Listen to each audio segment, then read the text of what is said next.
Hello everyone. I hope कि आप लोग अच्छे होंगे। तो आज हम इकोनॉमिक्स का लेक्चर नंबर 60 देखेंगे और आज के लेक्चर में हम पढ़ेंगे types of employment. Types of employment से पहले थोड़ा कंपैरिजन देखिए कि एम्प्लॉयमेंट और अनएम्प्लॉयमेंट में क्या फ़र्क होता है। तो इसमें काफ़ी बॉर्डर लाइन फ़र्क होता है, बिकॉज इन दोनों ही टर्म में दो बातें कॉमन होती हैं। पहला होता है कि एबिलिटी टू डू वर्क और दूसरा होता है विलिंगनेस टू डू वर्क। यानी कि कोई व्यक्ति जिसके अंदर काम करने को लेकर कुछ एबिलिटीज़ हैं और वो काम करना चाहता है, और अगर उसे अपने एबिलिटी से सूटेड जॉब कोई भी पेड वर्क मिल जाता है तो वो एम्प्लॉयड कहलाएगा। और वहीं पे कोई व्यक्ति जो एबिलिटी रखता है, काम करने की इच्छा रखता है, लेकिन उसको अपने एबिलिटी से सूटेड जो भी पेड वर्क है वो नहीं मिल पा रहा है, तो वो अनएम्प्लॉयमेंट की सिचुएशन होती है। तो ऐसा व्यक्ति नौकरी की तलाश में होता है। अब देखिए, जो व्यक्ति एम्प्लॉयड है उसकी भी दो सिचुएशन हो सकती है।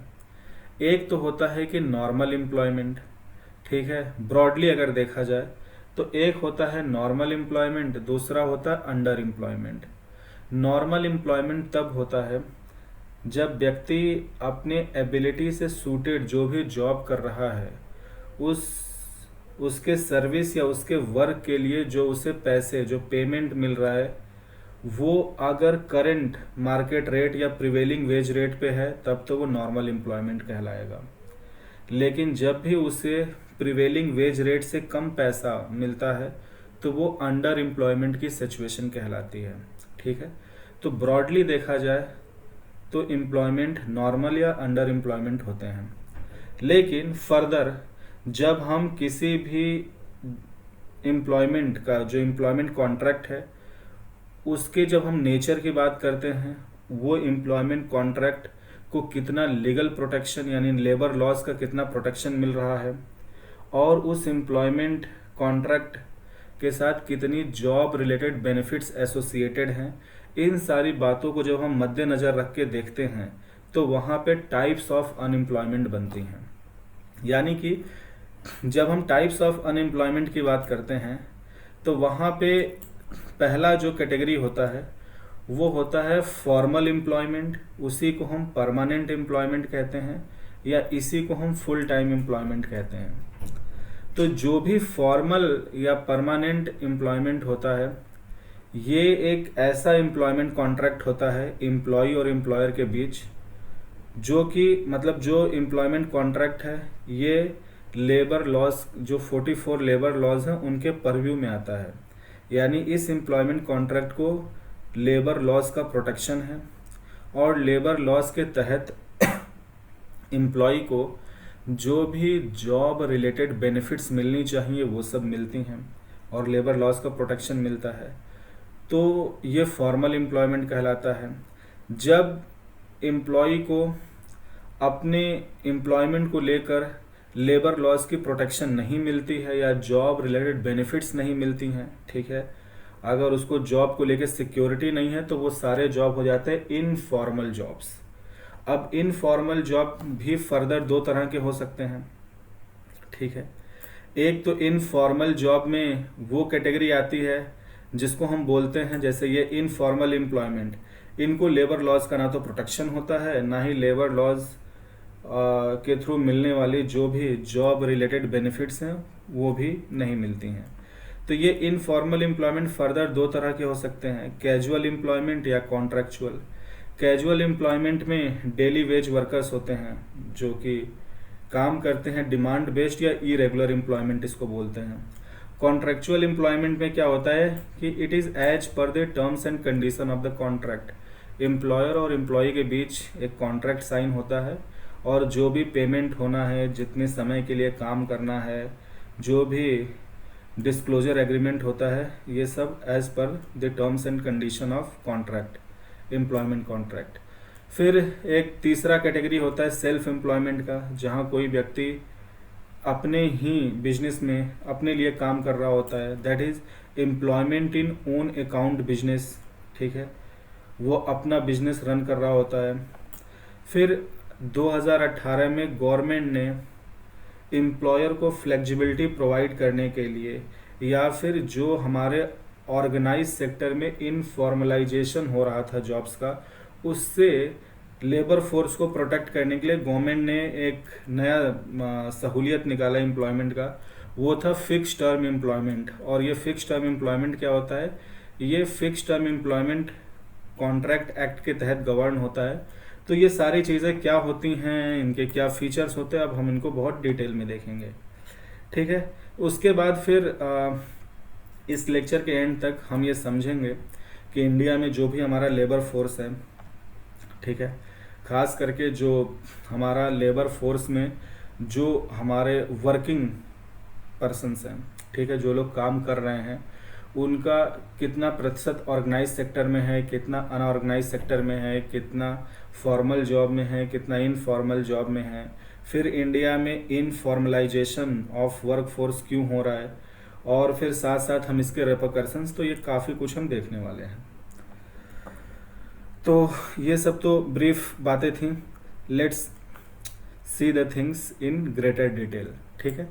तो सबसे पहला जो एम्प्लॉयमेंट टाइप है, जो सबसे अच्छा एम्प्लॉयमेंट टाइप है, जो सभी चाहते हैं कि उनको ऐसी नौकरी मिले, ठीक है, वो है फॉर्मल एम्प्लॉयमेंट। ठीक है, या इसी को परमानेंट नौकरी, परमानेंट एम्प्लॉयमेंट कहते हैं, या फुल टाइम जॉब या फुल टाइम एम्प्लॉयमेंट कहते हैं। जैसा मैंने बताया, these employments are legally recognized and governed by 44 labor laws which are codified in 4 labor codes। जैसा कि मैंने कहा, ये जो फॉर्मल जॉब्स होते हैं इनको लीगल रिकॉग्निशन होती है, बिकॉज ये जो भी इंडिया में 44 लेबर लॉज हैं उनके परव्यू में आते हैं, उनसे गवर्न होते हैं। और सरकार ने 44 लेबर लॉज को 4 लेबर कोड्स में कोडिफाई कर दिया है। तो ये 4 लेबर कोड अभी इंडिया में कौन से हैं, लेट्स सी। पहला है कोड ऑन वेजेस, ये 2019 में बना था। बाकी ये तीनों लेबर कोड्स जो हैं, ठीक है, ये 2020 में बने हैं। तो पहला है कोड ऑन वेजेस, ठीक है, जहाँ पे कि क्या व्यक्ति की मतलब जो बेसिक पे है, डियरनेस अलाउंसेस हैं, उसको जो job related benefits like gratuity, PF मिल रही है, कॉम्पनसेशन मिल रही है, तो उन सबको लेकर जो कानून थे उनको कोडिफाई कर दिया गया है कोड ऑन वेजेस में। दूसरा कोड है इंडस्ट्रियल रिलेशंस कोड 2020। ठीक है। तो इंडस्ट्रियल रिलेशन कोड में क्या चीज़ें आती हैं? इंडस्ट्रियल डिस्प्यूट को लेकर जो कुछ लॉज थे, ठीक है, और या उनसे रिलेटेड जितने भी लॉज थे उन सबको कोडिफाई कर दिया गया है इंडस्ट्रियल रिलेशन कोड 2020 के अंदर। Code on social security, social security का मतलब क्या होता है? सोशल सिक्योरिटी होता है यानी जो आपको रिटायरमेंट के बाद जो फाइनेंशियल असिस्टेंस मिलनी है, या जॉब के दौरान कोई इंजरी या फिजिकल डिसेबिलिटी होने पे या सिकनेस होने पर जो कुछ आपको असिस्टेंस मिलती है, ये सब सोशल सिक्योरिटी के अंदर आता है, आपको और आपके डिपेंडेंट्स को। ठीक है। तो सोशल सिक्योरिटी को ही हम जॉब रिलेटेड बेनिफिट्स कहते हैं, जिसमें कि आपका प्रोविडेंट फंड आता है, ठीक है, ग्रेचुटी आता है, और जिसमें कि हेल्थ इंश्योरेंस आता है, और भी चीज़ें आती हैं। तो इनको लेकर, या फिर इंजरी या फिर डिसेबिलिटी कॉम्पनसेशन, तो इनको लेकर जो कुछ कानून थे वो इस कोड में है। और चौथा है occupational safety health and working condition code 2020, यानी कि मतलब जहाँ पे वर्कर काम कर रहे हैं तो ऑक्यूपेशनल वहाँ पे सेफ्टी को लेकर जो कानून थे, उसके हेल्थ को लेकर या वर्किंग कंडीशन को लेकर जो भी कानून्स थे उनको कोडिफाई कर दिया गया है इस कोड में। तो आज ये 4 लेबर कोड हैं, code on wages 2019, industrial relation code 2020, code on social security, and fourth one is occupational safety health and working condition code 2020। अब इन्हीं 4 कोड में ये 44 लेबर लॉज कोडिफाइड है। हर कोड के अंदर जो भी लेबर लॉज या एक्ट हैं वो सिमिलर नेचर के हैं। ठीक है। तो जो इन एस्पेक्ट से डील करने वाले लॉज या एक्ट थे उनको एक कोड के अंदर डाल दिया गया। तो जो फॉर्मल एम्प्लॉयमेंट है वो 44 लेबर लॉज के तहत गवर्न होता है या इन लेबर कोड्स के परव्यू में आता है, इनसे गवर्न होता है। ठीक है, अब इसका पॉइंट नंबर बी देखते हैं फॉर्मल एम्प्लॉयमेंट का।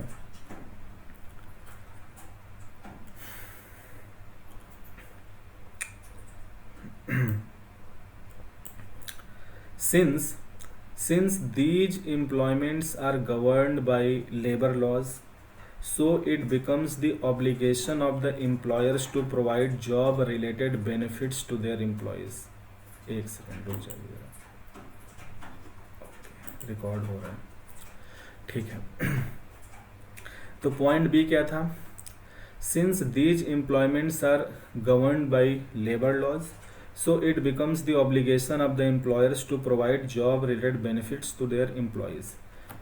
तो चूँकि ये जो फॉर्मल एम्प्लॉयमेंट है या परमानेंट जॉब या फुल टाइम एम्प्लॉयमेंट है, ये चूँकि लेबर लॉज के परव्यू में आते हैं, उनसे गवर्न होते हैं, और उन लेबर लॉज से गवर्न होने की वजह से एम्प्लॉयर की जिम्मेदारी हो जाती है कि वो अपने एम्प्लॉयज़ को जॉब रिलेटेड बेनिफिट्स दें। ठीक है, अब जॉब रिलेटेड बेनिफिट्स क्या होते हैं? तो मैंने एग्जांपल लिखा है, like provident fund, like pension, health insurance, maternity benefits, gratuity, injury या डिसेबिलिटी कॉम्पनसेशन एक्सेट्रा। तो देखिए, पेंशन तो आप समझते हैं कि ये नेशनल पेंशन स्कीम के तहत चलता है। हेल्थ इंश्योरेंस क्या होता है कि कंपनी आपका हेल्थ इंश्योरेंस करती है, आपको और आपके डिपेंडेंट्स का, और उसका जो प्रीमियम है वो कंपनी भरती है और वो प्रीमियम आपके सीटीसी में काउंट होता है। ठीक है, मैटरनिटी बेनिफिट्स क्या होता है? महिलाओं को मिलता है, ये 6 मंथ का पेड लीव होता है या 185 डेज़ या 183 डेज़ का पेड लीव होता है। और तो ये भी मैटरनिटी बेनिफिट्स ये भी कानून के तहत मिलता है। फिर एक टर्म होता है ग्रेचुटी। ग्रेचुटी क्या होता है भी मैं बताऊंगा, और इंजरी या डिसेबिलिटी होने पे आपको क्या कॉम्पनसेशंस मिलेंगे, ये सब होते हैं। ठीक है, तो देखिए अब हम ये समझते हैं कि प्रोविडेंट फंड और ग्रेचुटी में क्या फ़र्क है। देखिए, जो प्रोविडेंट फंड है ये एक तरह का सेविंग स्कीम है। ठीक है, और हर एम्प्लॉय का जो फॉर्मल जॉब में है उसका ईपीएफ अकाउंट होता है, उसको बोलते हैं एम्प्लॉय प्रोविडेंट फंड अकाउंट। तो इस ईपीएफ अकाउंट में जो भी पैसा मंथली लेवल पे डिपॉजिट हो रहा होता है उसमें 2 लोगों का कंट्रीब्यूशन होता है। एक तो एम्प्लॉय का होता है, यानी जिसका वो अकाउंट है, और दूसरा एम्प्लॉयर का।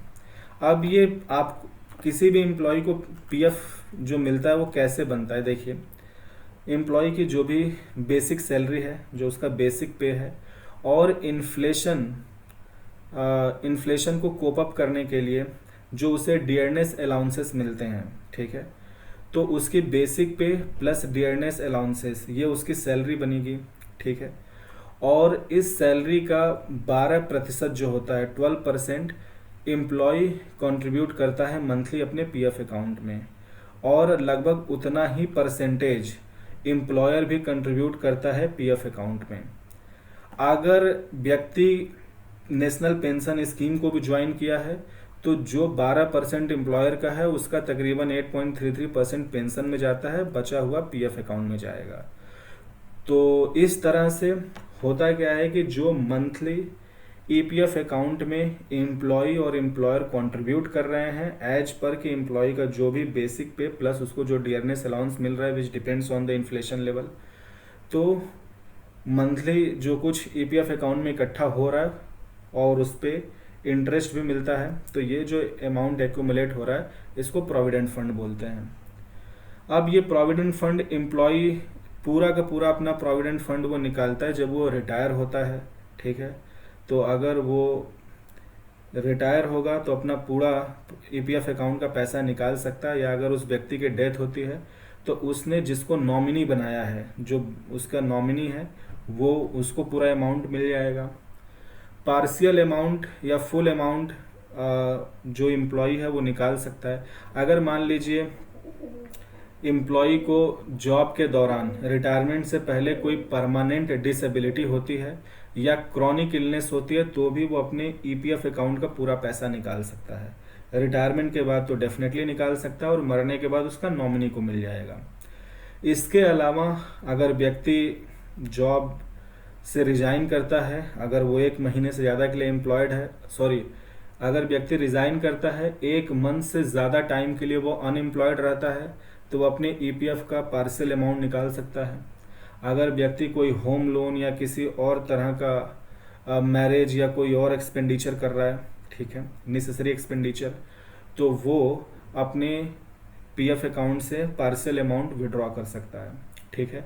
या बच्चों के एजुकेशन के लिए या फिर अपने हेल्थ को लेकर तो पार्शली अमाउंट विड्रॉ कर सकता है, but in case of chronic illness, in case of serious medical situations, वो फुल अमाउंट भी निकाल सकता है, ठीक है।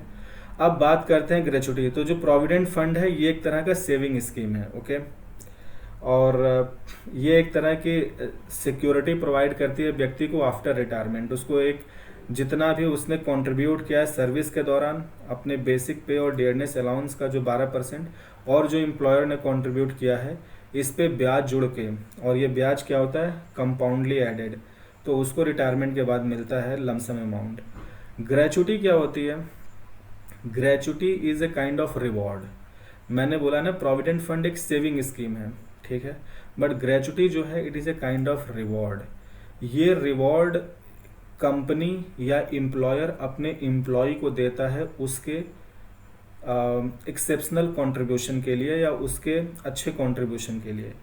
तो कोई भी एम्प्लॉय जो किसी संस्था में 5 साल या उससे ज़्यादा वक्त के लिए काम किया है, अगर वो फॉर्मल एम्प्लॉयमेंट में था और जब वो रिटायर होगा, तो at the time of retirement जो भी कंपनी या एम्प्लॉयर है उसकी जो भी बेसिक पे है, बेसिक पे प्लस डियरनेस अलाउंस, जो उसका जितना टेन्योर उसने सर्व किया है, इनके आधार पर उसको एम्प्लॉयर जो है या कंपनी एक लमसम अमाउंट देती है as a thank you note कि आप हमारी संस्था में इतने लंबे समय तक काम किए, आपकी सर्विसेज, आपके हार्ड वर्क से हमने इतना ग्रो किया। तो as a thank you note जब कोई संस्था एक लमसम अमाउंट देती है, तो at the time of retirement और at the time of resignation after a definite period of service that is usually more than 5 years, तो उसे हम ग्रेचुटी कहते हैं, ठीक है। तो ग्रेचुटी एक लमसम रिवॉर्ड पेमेंट है जो कंपनी या एम्प्लॉयर करता है, पर प्रोविडेंट फंड क्या है, एक मंथली सेविंग स्कीम है, ये बात याद रखिएगा। और हेल्थ इंश्योरेंस कंपनी जो प्रोवाइड करती है आपको या आपके डिपेंडेंट को, उस हेल्थ इंश्योरेंस के टर्म्स एंड कंडीशन होते हैं, और जितने का वो हेल्थ इंश्योरेंस होता है, जो उसका कवरेज होता है, उसके हिसाब से उसका प्रीमियम बनता है, जो कंपनी आपके बिहाफ पे भरती है, पर वो प्रीमियम आपके सीटीसी में इंक्लूडेड होता है। फिर पेंशन जो है ये नेशनल पेंशन स्कीम के तहत बनता है, जिसमें एम्प्लॉय कंट्रीब्यूट करता है, एम्प्लॉयर भी कंट्रीब्यूट करता है, ठीक है। अगर आप नेशनल पेंशन स्कीम के तहत इस सुविधा को अपनाते हैं। मैटरनिटी बेनिफिट मैंने बता दिया, 183 डेज या मोर 6 मंथ का पेड लीव मिलता है, यानी बच्चा पैदा होने से 3 महीना पहले से लेकर बच्चा होने के 3 महीने तक, वो जो 6 महीने का टाइम पीरियड है या 183 डेज है, उसके दौरान जो फीमेल एम्प्लॉय है उसको सैलरी मिलती है, पर वो छुट्टी पे होती है। इंजरी डिसेबिलिटी कॉम्पनसेशन ये तो आसान है।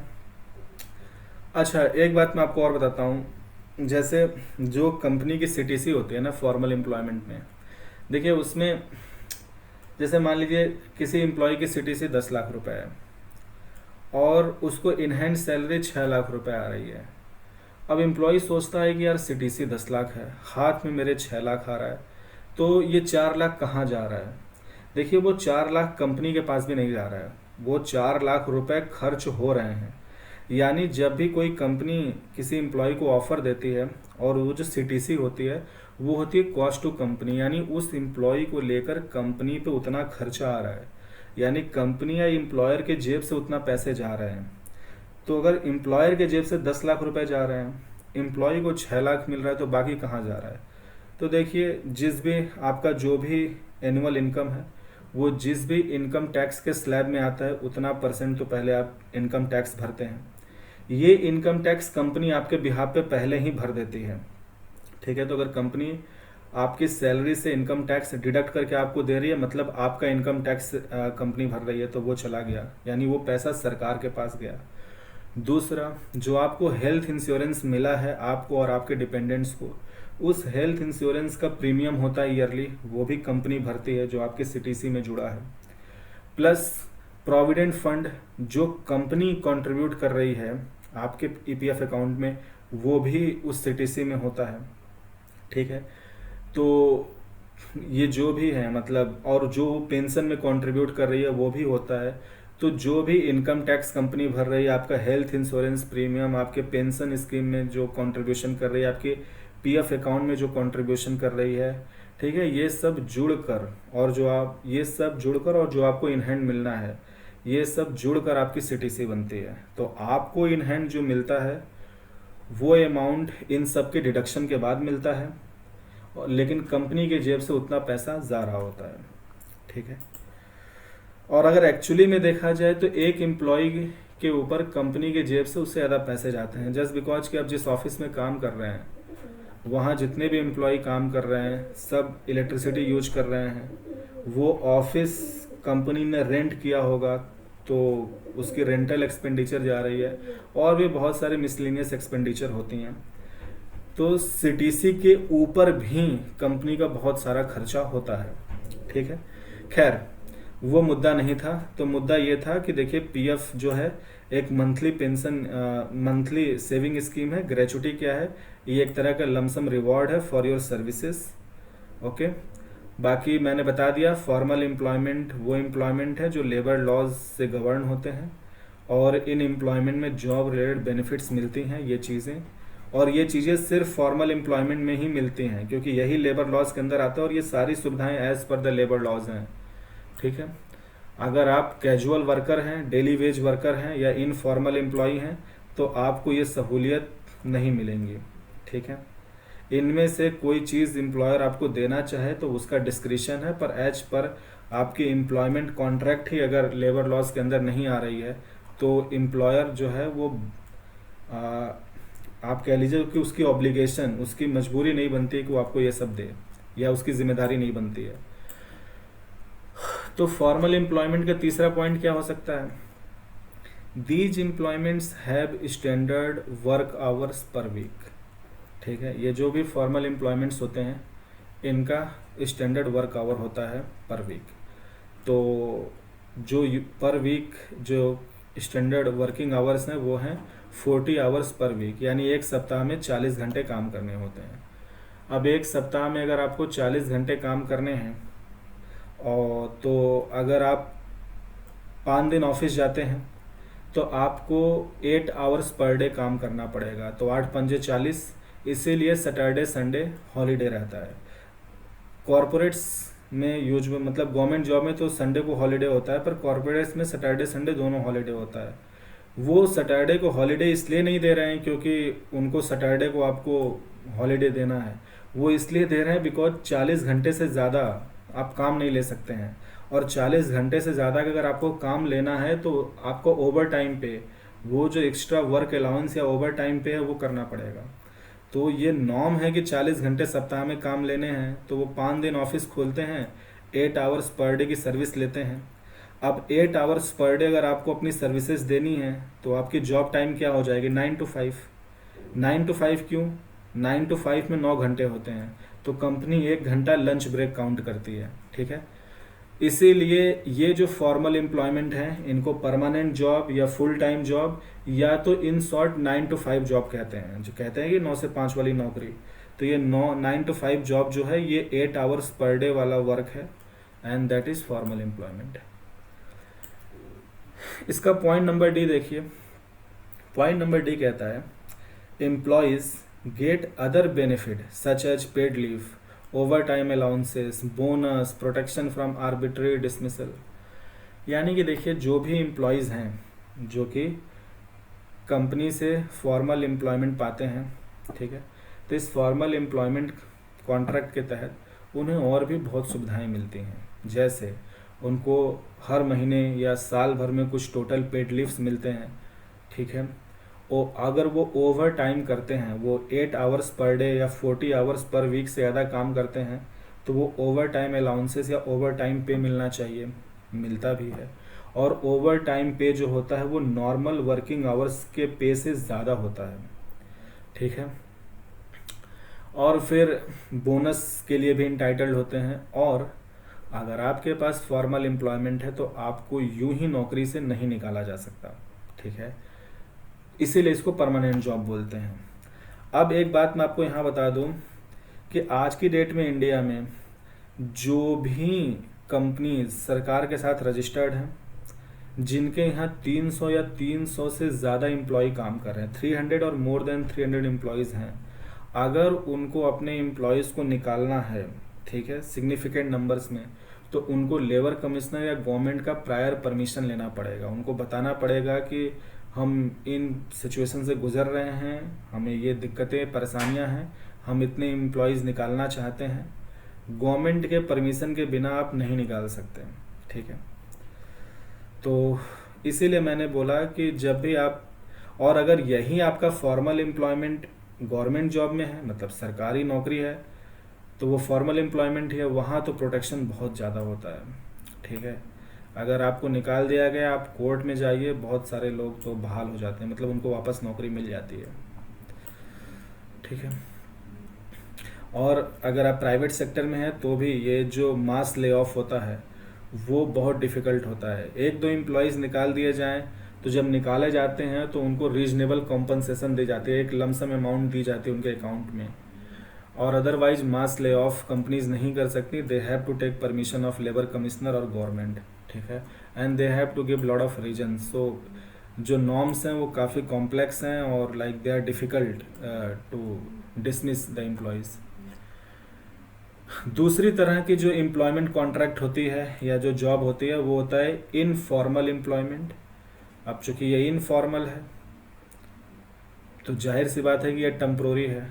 इनफॉर्मल एम्प्लॉयमेंट मतलब ये एक ऐसा जॉब है, एम्प्लॉयमेंट कॉन्ट्रैक्ट है जिसको लेबर लॉज का प्रोटेक्शन नहीं है, तो ऑब्वियसली फिर ये टेम्प्रोरी इन नेचर होगा या इसको टेम्प्रोरी कह सकते हैं। तो इसका पहला फीचर क्या है, these are temporary jobs, okay, these are temporary jobs with no job related benefits. तो ये टेम्परेरी जॉब्स होती हैं और ये नौकरी कब तक रहेगी कुछ पता नहीं। और जो एम्प्लॉयर या कंपनी है, जो भी एम्प्लॉयर है, वो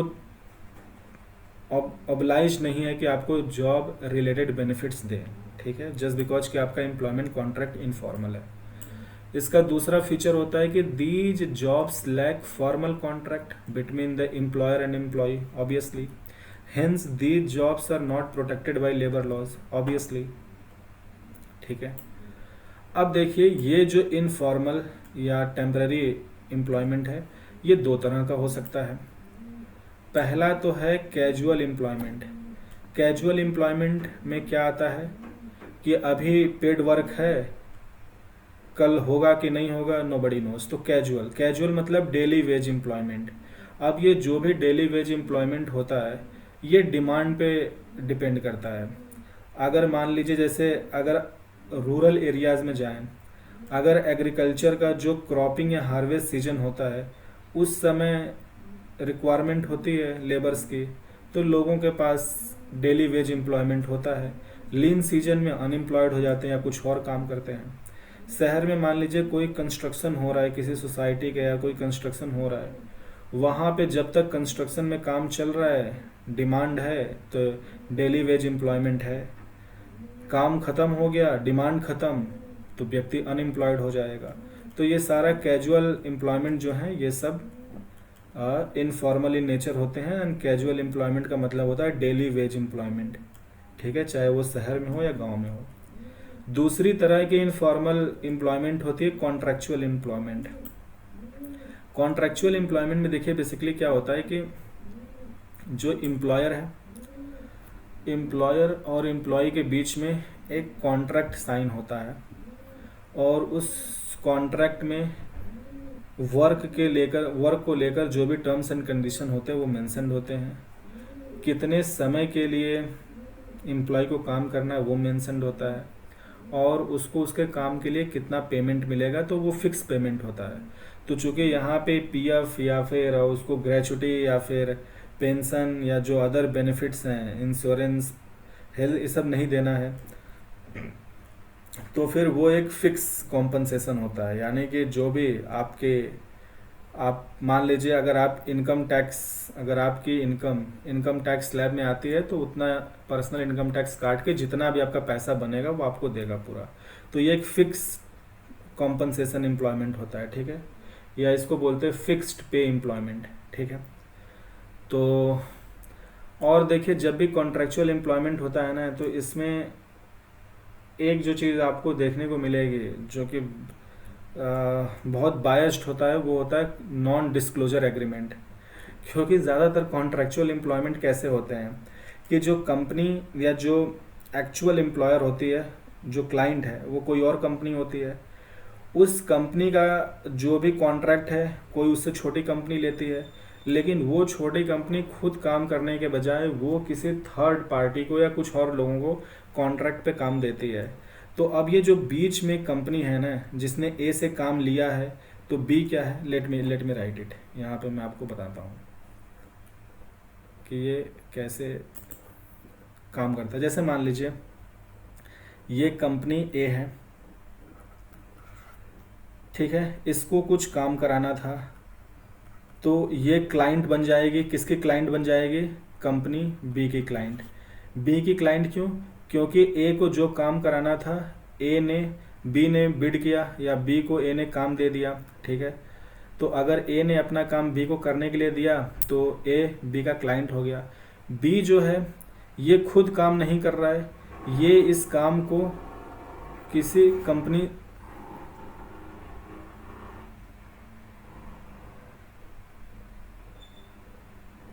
ओके, तो एक्चुअली बाहर कोई मोपेड चला रहा था ना, तो बहुत तेज आवाज़ आ रही थी। तो ए जो क्लाइंट है, ठीक है, ए ने अपना काम बी को दिया, बी खुद नहीं कर रहा है, बी ने सी को दे दिया। अगर बी सी से काम करा रहा है ना, तो यहाँ पे वो कॉन्ट्रैक्ट कर लेगा, ठीक है, ये कॉन्ट्रेक्चुअल एम्प्लॉयमेंट होगा। और इस कॉन्ट्रैक्ट में एक बड़ा पार्ट होता है नॉन डिस्क्लोजर एग्रीमेंट, क्योंकि ये बी कभी नहीं चाहेगा कि ये सी जो है ये ए के साथ कम्युनिकेट कर सके, ये कभी नहीं चाहता।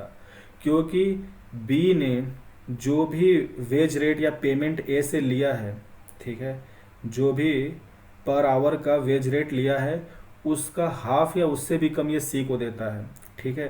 तो बी क्या है, एक फैसिलिटेटर की तरह है, बैठे बैठे पैसा कमा रहा है, ठीक है। तो वो कभी नहीं चाहता कि सी जो है ए से कम्युनिकेट करे अपने काम को लेकर, अपने पेमेंट को लेकर, या जो भी नॉर्म्स हैं, ठीक है। क्योंकि अगर सी एक्चुअली में काम तो सी कर रहा है, अगर सी ए से कम्युनिकेट कर लेगा तो ए को पता चलेगा कि यार 100 रुपये के बजाय मैंने तो बी को 100 रुपये दिया, लेकिन सी तो 50 रुपये में काम कर रहा है। तो ए फिर डायरेक्टली सी से काम कराना शुरू कर देगा, तो बी का धंधा बंद हो जाएगा। तो ये जितने भी कॉन्ट्रेक्चुअल एम्प्लॉयमेंट देते हैं ना, ये लोग बहुत चालाक होते हैं, शातिर लोग होते हैं ये, ठीक है। तो और ये जो भी नॉन डिस्क्लोजर एग्रीमेंट बनाते हैं ना, वो बहुत बायस्ड होता है, ठीक है।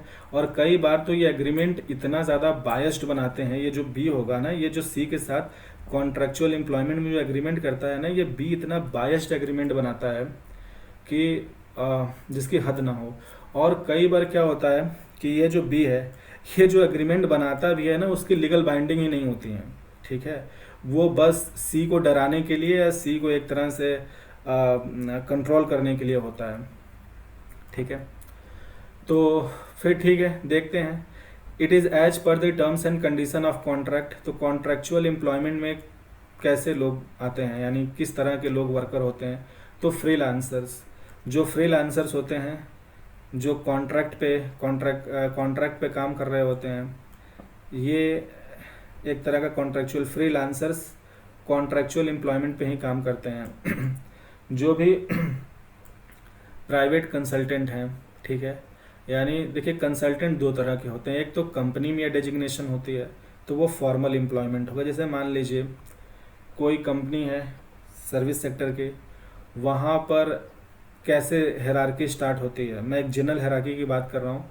सबसे जो एक तो होता है एंट्री लेवल, ठीक है, एंट्री लेवल के जॉब को बोलते हैं एसोसिएट एनालिस्ट। एसोसिएट एनालिस्ट जब प्रमोट होता है तो वो बनता है बिजनेस एनालिस्ट, ठीक है। बिजनेस एनालिस्ट प्रमोट होता है तो वो बनता है कंसल्टेंट, फिर वो बनता है सीनियर कंसल्टेंट, फिर सीनियर कंसल्टेंट बनता है मैनेजर, फिर वो बनता है सीनियर मैनेजर, और फिर इसके बाद हायरार्की डिफरेंट होती हैं अलग अलग कंपनीज में।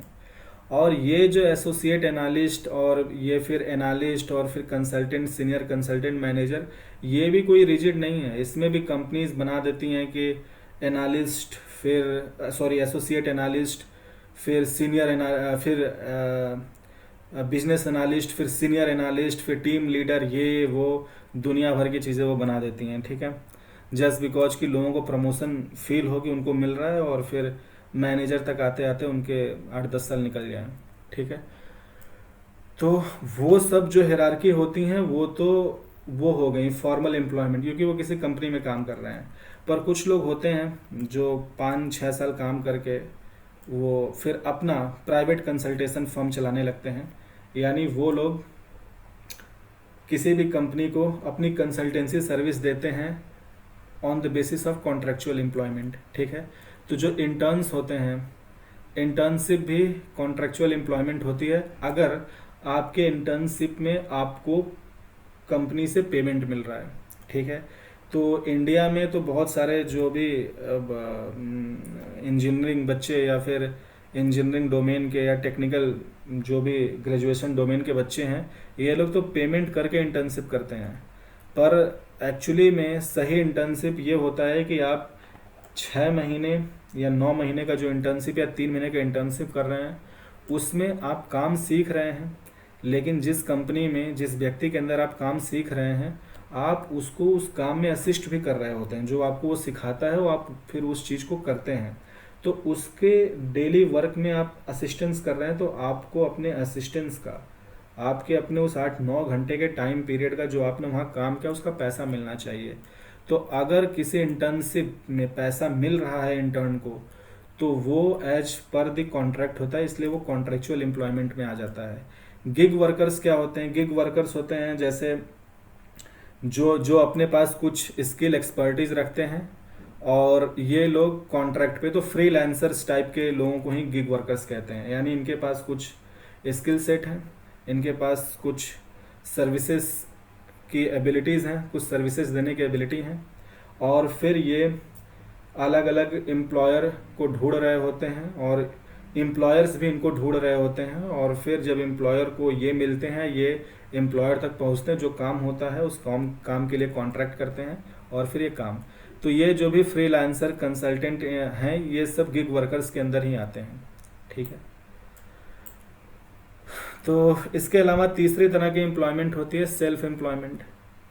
सेल्फ एम्प्लॉयमेंट का मतलब क्या है कि आप खुद ही काम कर रहे हैं। Employment in own account business, यानी आप अपना बिजनेस रन कर रहे हैं, ठीक है।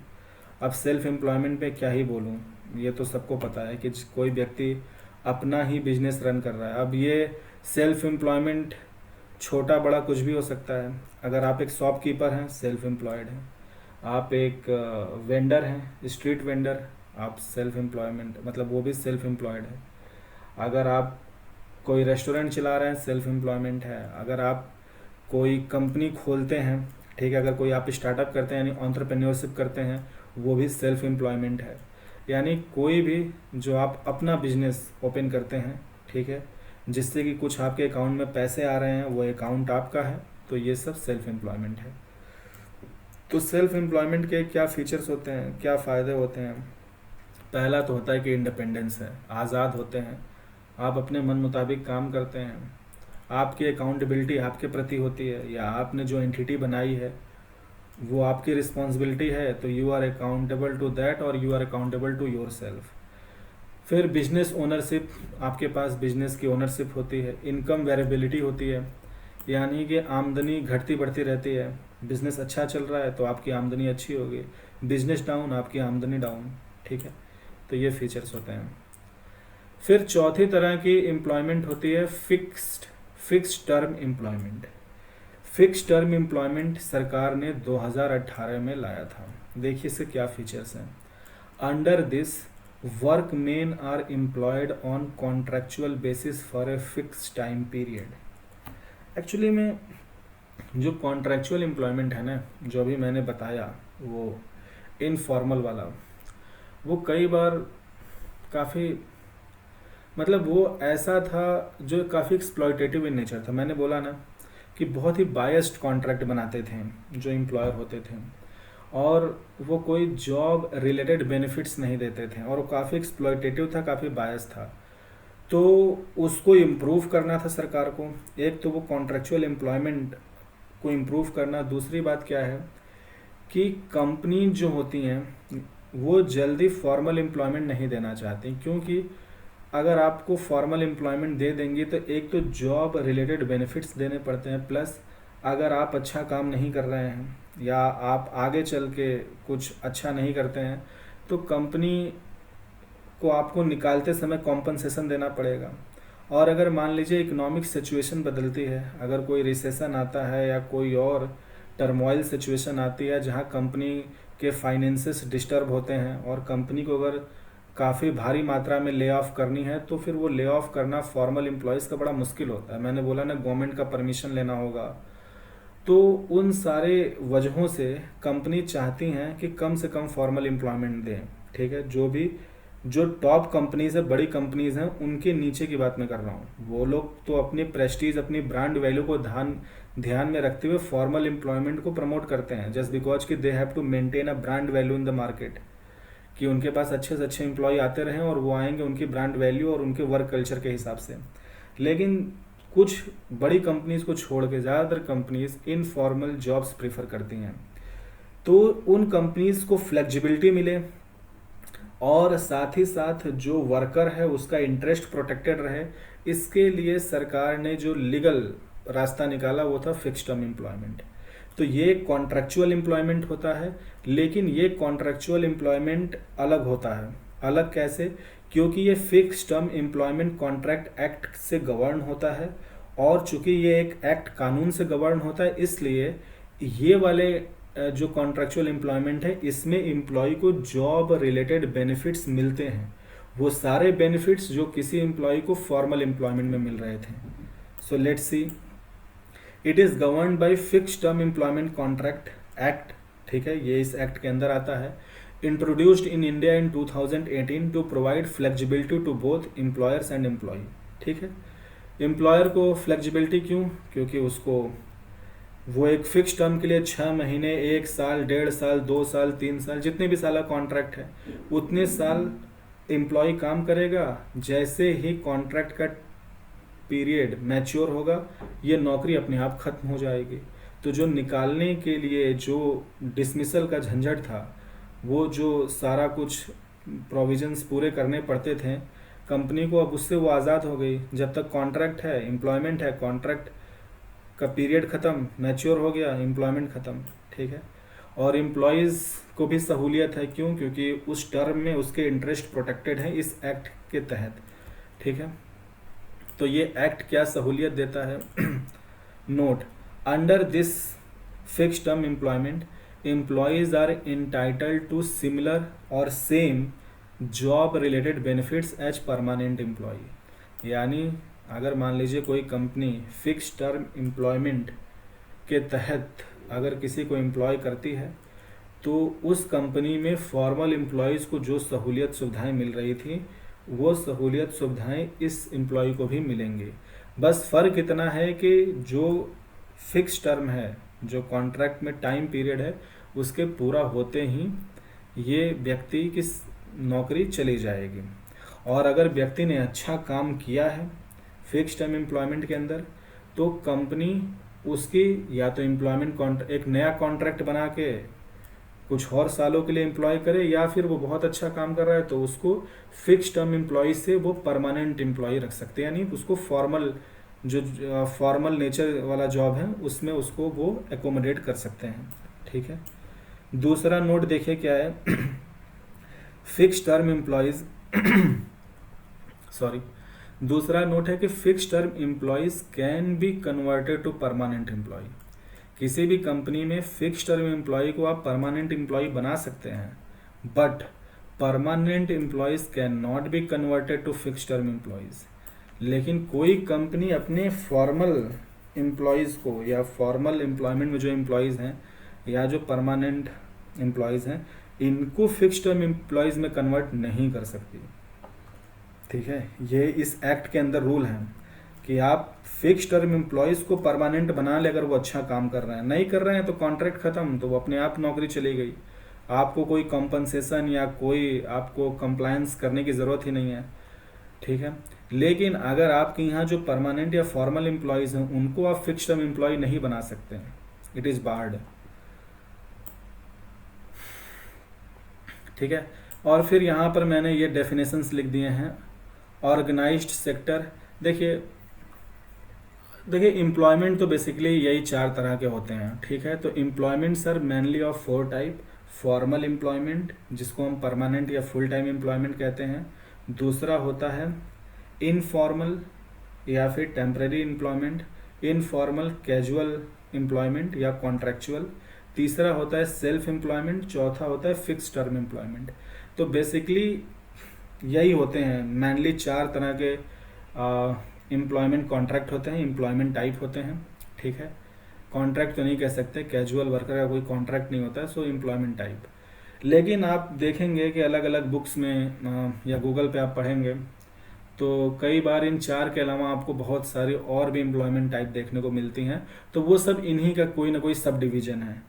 जैसे कहीं कहीं पे आपको ये भी देखने को मिलेगा कि organise sector employment and unorganise sector employment, ये भी आपको देखने को मिल सकता है। तो उसका मतलब क्या होता है, ऑर्गेनाइज सेक्टर जो भी जॉब्स दे रही हैं, जो एम्प्लॉयमेंट दे रही है, वो ऑर्गेनाइज सेक्टर के एम्प्लॉयमेंट कहलाएंगे। और अनऑर्गेनाइज सेक्टर में जो कंपनीज हैं, जो भी एंटिटीज़ हैं, वो जो नौकरियां दे रही हैं वो अनऑर्गेनाइज सेक्टर की एम्प्लॉयमेंट कहलाएंगे। पर ये सब बस बातों से खेलने वाली बात है। एम्प्लॉयमेंट टाइप वही 4 होते हैं ब्रॉड। बाकी फर्दर क्लासिफिकेशन उनके अंदर, अब कोई कहे कि कॉन्ट्रैक्चुअल जो एम्प्लॉयमेंट है इसमें फ्रीलांसर, ये कंसल्टेंट, इंटर्नशिप, गिग वर्कर्स, ये सब आते हैं।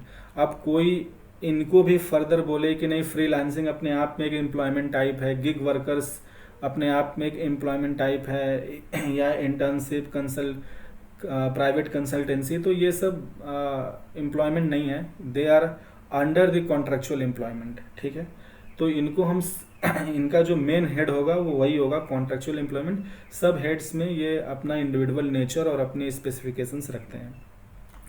उसी तरह से अगर हम ब्रॉडली देखें किसी भी इकॉनमी में, तो हम एम्प्लॉयमेंट को ऐसे भी क्लासिफाई कर सकते हैं कि देखिए किसी भी इकॉनमी में जो भी गुड्स या सर्विसेज को प्रोड्यूस कर रही हैं, ठीक है, किसी भी इकॉनमी में जो भी एंटिटीज़ गुड्स एंड सर्विसेज को प्रोड्यूस कर रही हैं, आप उनको, उन सारे एंटिटीज़ को 2 कैटेगरी में रख सकते हैं। पहला तो है ऑर्गेनाइज्ड सेक्टर एंटिटी, दूसरा है unorganised sector entities. Organise sector में कौन सी एंटिटी या कंपनी होती हैं, वो सारी इकोनॉमिक एंटिटीज़ या कंपनी जो सरकार के साथ रजिस्टर्ड होती हैं, जो सरकार के रेगुलेशंस के अंदर आती हैं, ठीक है, जो लेबर लॉज या लेबर कोड्स के परव्यू में आती हैं। ठीक है, और अनऑर्गेनाइज सेक्टर के अंदर वो सारी कंपनीज या एंटिटीज़ आती हैं। ठीक है, वो सारी इकोनॉमिक एंटिटीज़ जो गवर्नमेंट के साथ रजिस्टर्ड नहीं हैं या गवर्नमेंट के रेगुलेशंस में नहीं आती हैं।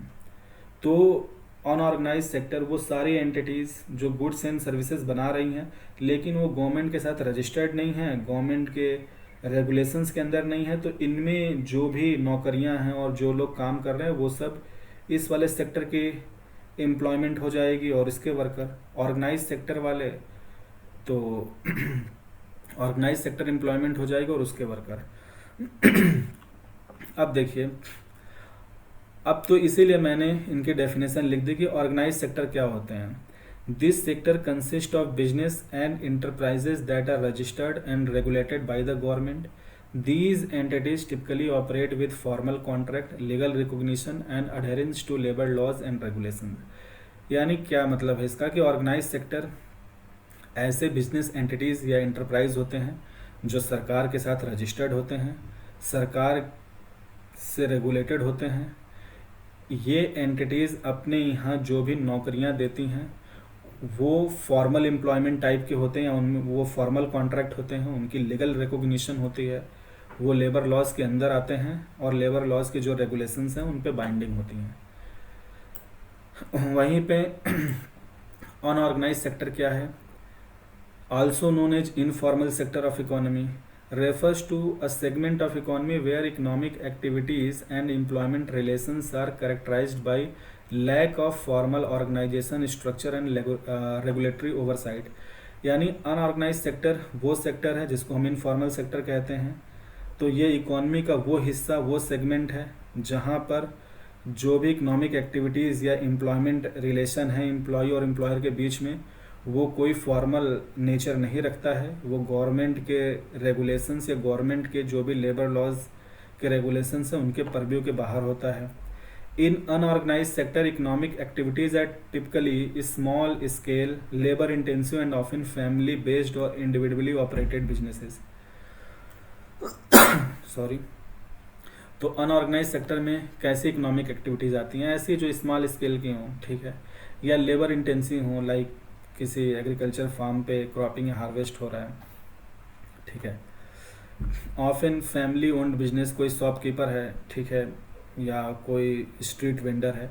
इंडिविजुअली ऑपरेटेड, कोई किसी व्यक्ति का अपना मोमो, पानी पूड़ी और इस तरह का चाय वाय वाला टपरी वाला शॉप हो, ठीक है। तो ये सब अनऑर्गेनाइज सेक्टर के अंदर आते हैं।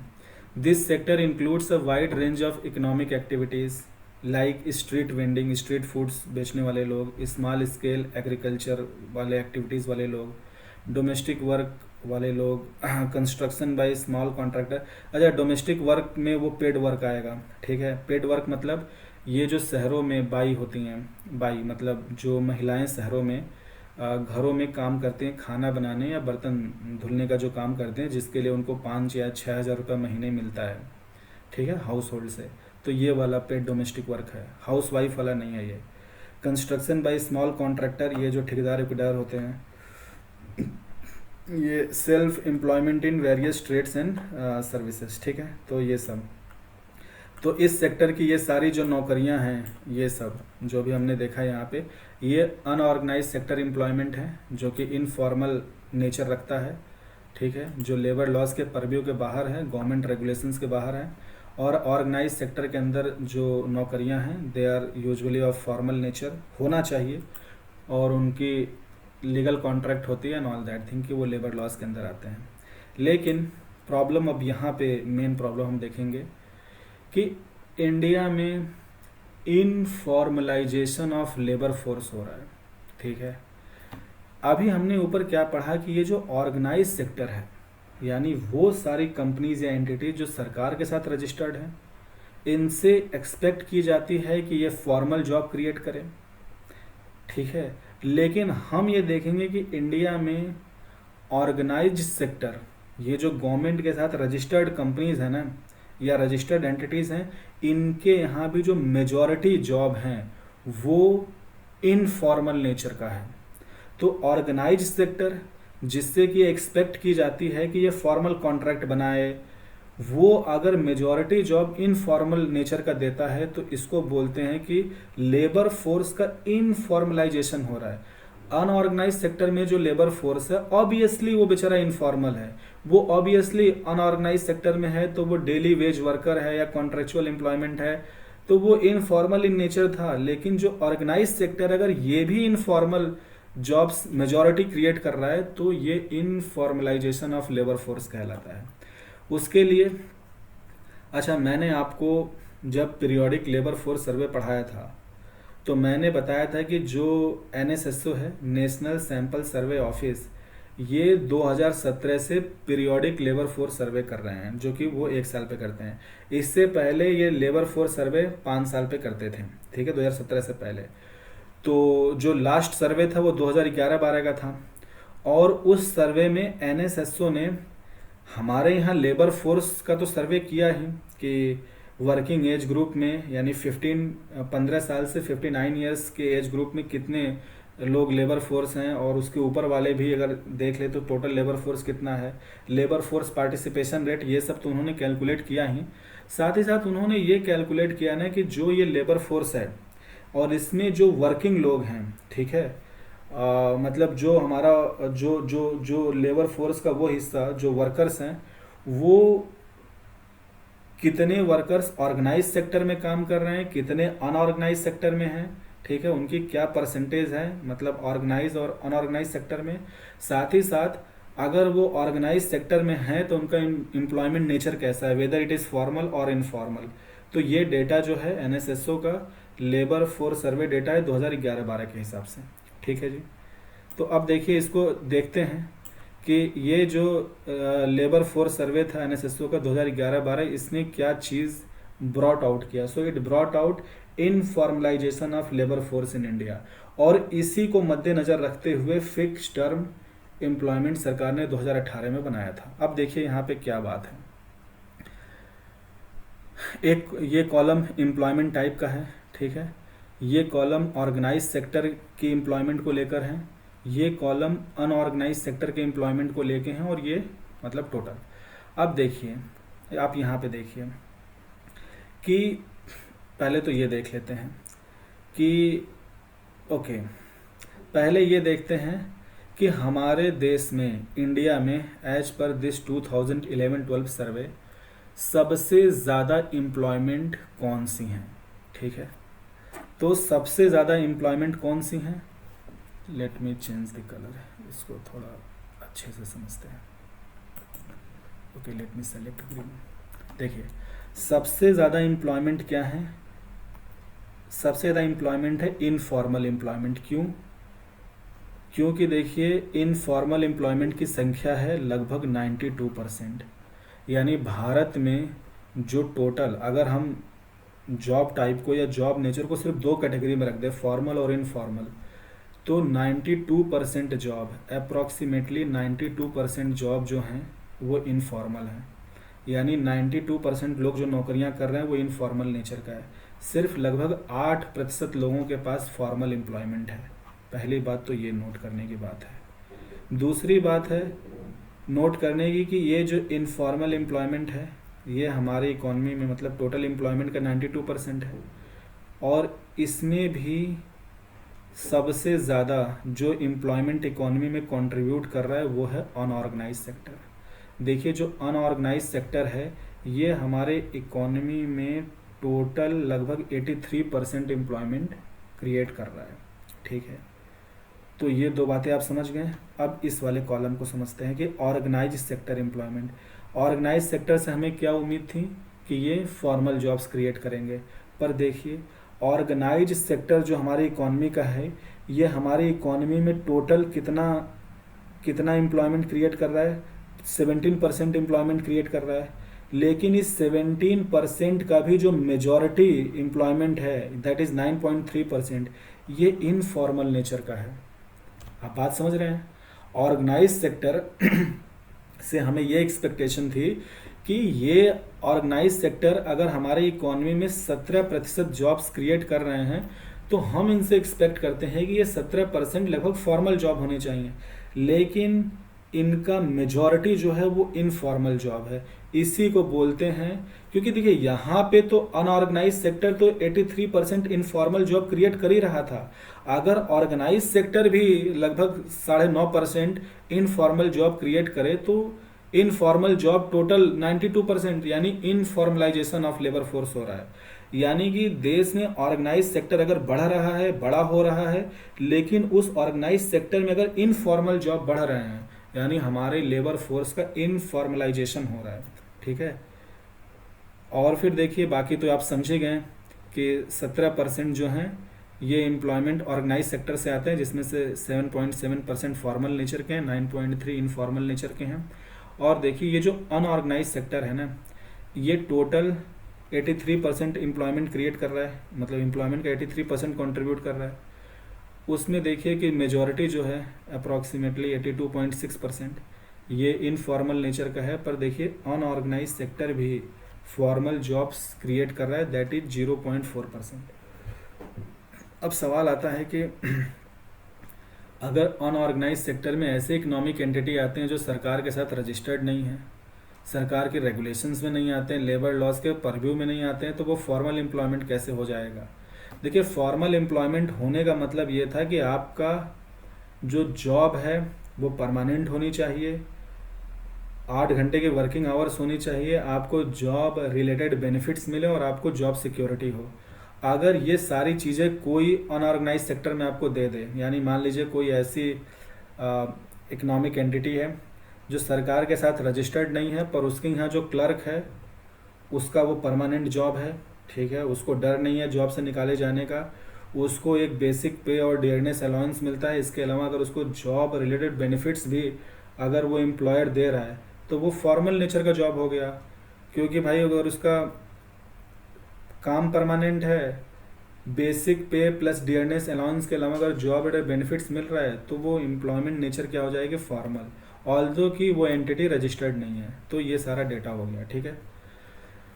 तो कहने का मतलब है कि इकोनॉमी में टोटल जो एम्प्लॉयमेंट है उसका 92% इनफॉर्मल टाइप का है, 8% फॉर्मल टाइप का है, और ऑर्गेनाइज सेक्टर हमारे यहाँ 17% एम्प्लॉयमेंट क्रिएट कर रहा है, जिसका मेजॉरिटी पार्ट इनफॉर्मल है, और फिर बाकी ये तो आप समझे गए।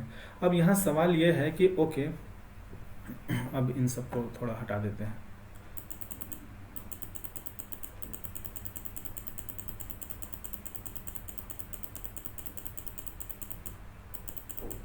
ठीक है, ओके। अब सवाल ये है कि ठीक है, ऑर्गेनाइज सेक्टर जो कि 17% एम्प्लॉयमेंट क्रिएट कर रहा है उसका मेजॉरिटी इनफॉर्मल है, तो ऐसा हो क्यों रहा है? तो इंडिया में लेबर फोर्स का इनफॉर्मलाइजेशन क्यों हो रहा है? उसका जो मेन वजह है वो है हमारा लेबर लॉज, ठीक है। मैंने बोला ना कि हमारे यहाँ लगभग 44 लेबर लॉज हैं, ठीक है, और ये 44 लेबर लॉज को सरकार ने कोडिफाई करके 4 लेबर कोड्स में डाल दिए। ये जो लेबर लॉज हैं ये बहुत स्ट्रिक्ट हैं, ये लेबर्स के फेवर में हैं, लेबर्स को ज़्यादा पावर देती हैं, कंपनी के ऊपर काफ़ी मतलब जैसे कि अगर किसी एम्प्लॉय को डिसमिस करना है तो बहुत सारा कॉम्पनसेशन देना पड़ता है, अगर कोई फॉर्मल एम्प्लॉयमेंट वाले एम्प्लॉयज़ को ले ऑफ करना है और अगर उनकी संख्या ज़्यादा है तो उन सबको काफ़ी हैवी कॉम्पनसेशन देना पड़ता है, ठीक है। तो ये सारी चीज़ें कंपनीज़ के लिए बड़ा ही डिफ़िकल्ट होता है, मतलब इतने स्ट्रिक्ट लेबर नॉर्म्स और ये सब कंपनी पसंद नहीं करती हैं।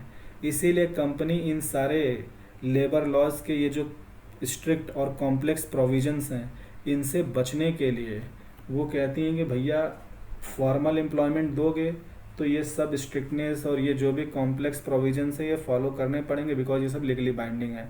लेकिन अगर इनफॉर्मल एम्प्लॉयमेंट दोगे तो इन सब के झंझटों से आज़ाद रहेंगे। तो स्ट्रिक्ट लेबर लॉज, उनके जो कॉम्प्लेक्स प्रोविजंस हैं, उनकी जो लीगलिटीज़ हैं, उनसे बचने के लिए ऑर्गेनाइज सेक्टर में भी कंपनीज इनफॉर्मल जॉब्स पसंद कर रही हैं देना एम्प्लॉयज़ को।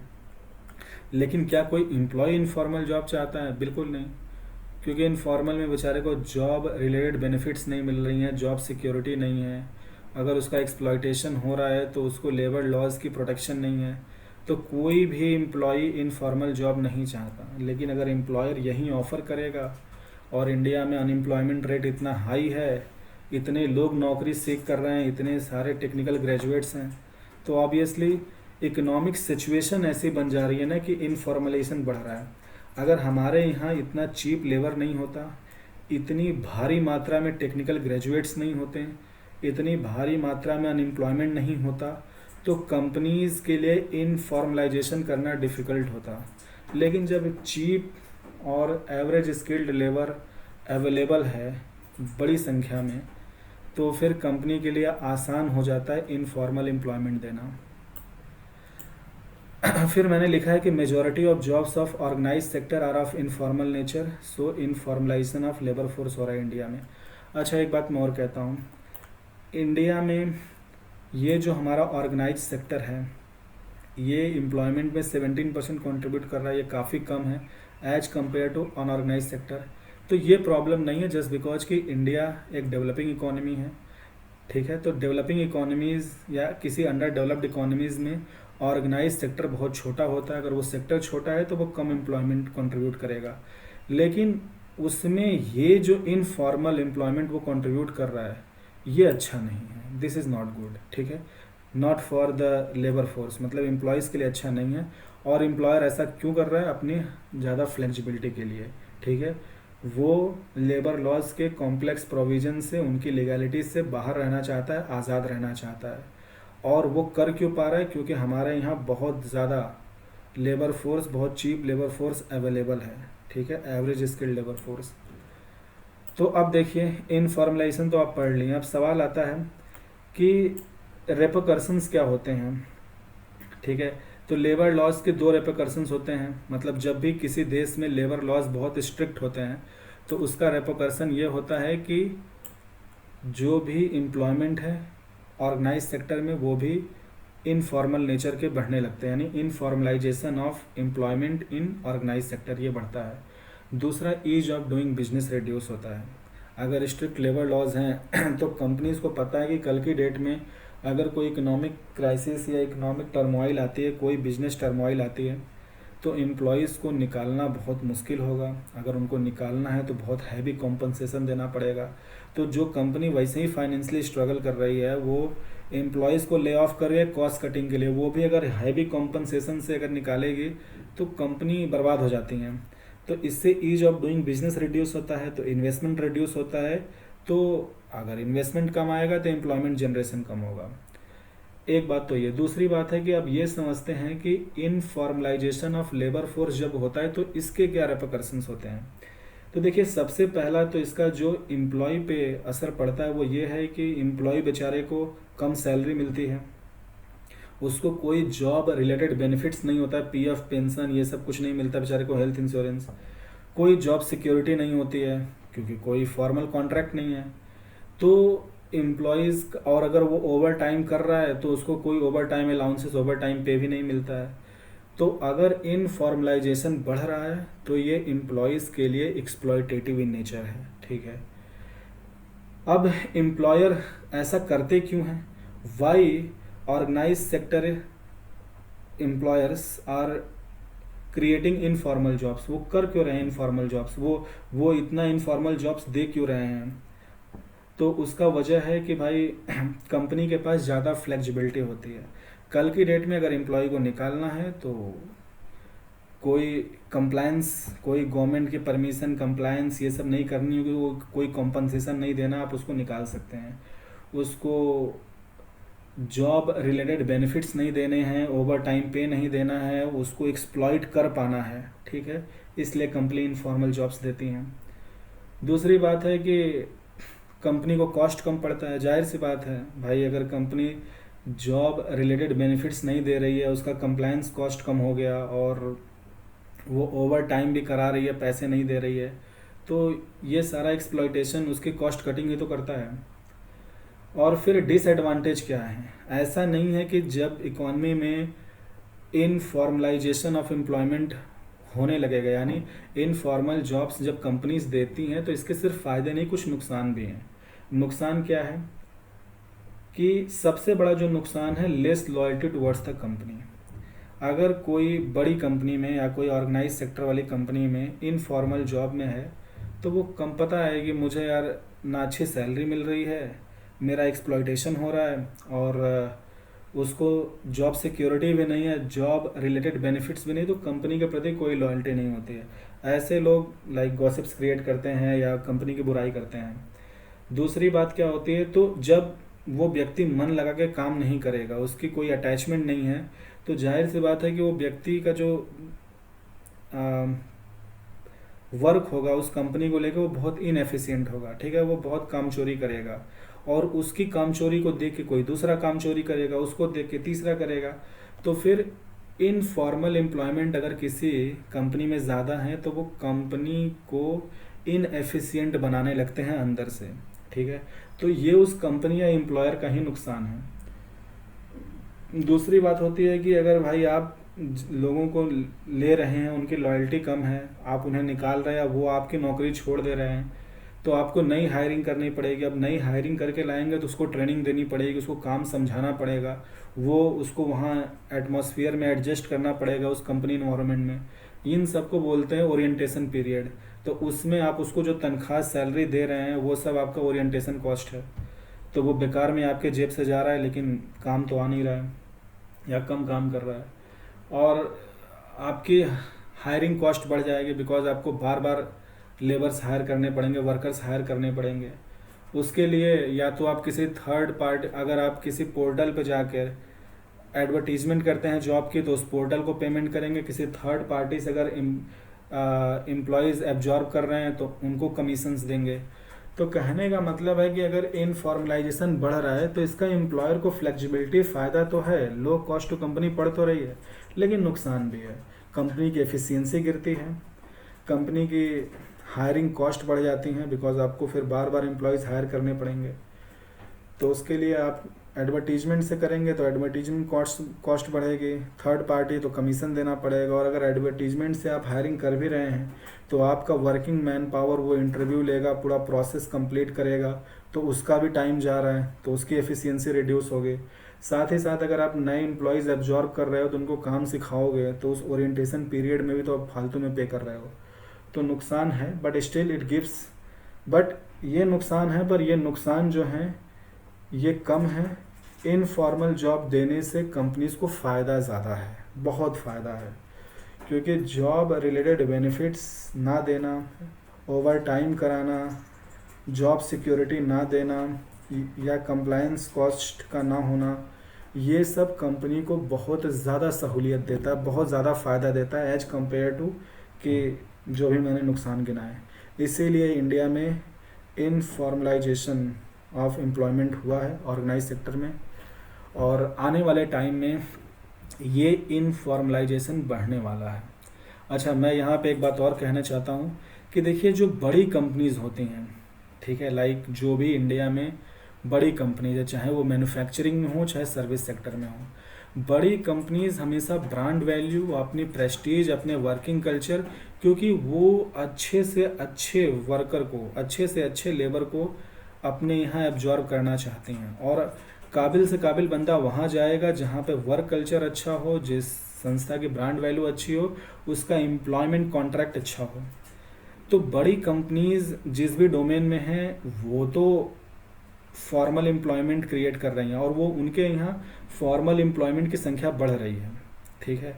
लेकिन जितनी छोटी मोटी या मीडियम साइज कंपनीज हैं, ये सब हैवी कॉस्ट कटिंग कर रही हैं, ये सब फ्लेक्सिबिलिटी में जीना चाहती हैं, और ये लोग इनफॉर्मलाइजेशन ऑफ एम्प्लॉयमेंट कर रहे हैं, और ये फ्यूचर में बढ़ाने वाले हैं इनफॉर्मलाइजेशन। क्योंकि हमारा हायर एजुकेशन जिस तरह से बढ़ रहा है, जिस मात्रा में टेक्निकल ग्रेजुएट्स पैदा हो रहे हैं, जिस मात्रा में लोग स्किल्स एक्वायर कर रहे हैं, जाहिर सी बात है कि कंपनीज इनको जब और ईजिली लेबर अवेलेबल होगा तो इनको कंपनीज एक्सप्लॉइट करेंगी, खास करके छोटी मोटी कंपनी, मीडियम साइज कंपनीज, तो इनफॉर्मलाइजेशन बढ़ेगा।